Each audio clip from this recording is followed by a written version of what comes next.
पाहूया, उपमुख्यमंत्री सुनेत्रा पवार याच पुणे आणि बीडच्या पालकमंत्री राहणार अशी सूत्रांकडून माहिती मिळते। आजच शासन आदेश निघण्याची शक्यता सुद्धा आहे।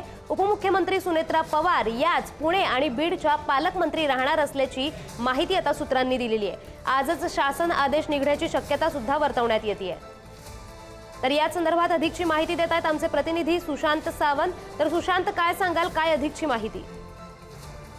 गौरी, आपण जर बघितलं असेल तर अजित पवार यांच्या निधनानंतर अजित पवार यांच्याकडे असलेलं बीड आणि पुण्याचं पालकमंत्रीपद नेमकं कोण राहणार आहे?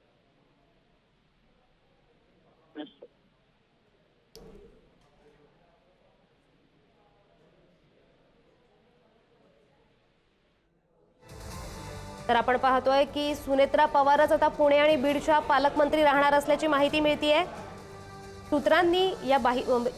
सूत्रांकडून ही माहिती मिळते। आजच शासन आदेश निघण्याची शक्यता सुद्धा वर्तवण्यात येते।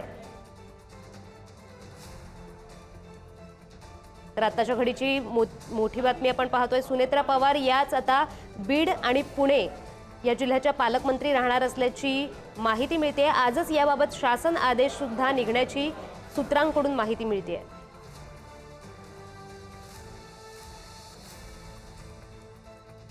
आताच्या घडीची मोठी बातमी आपण पाहतोय, सुनेत्रा पवार पुणे आणि बीडच्या पालकमंत्री राहणार असल्याची माहिती मिळते।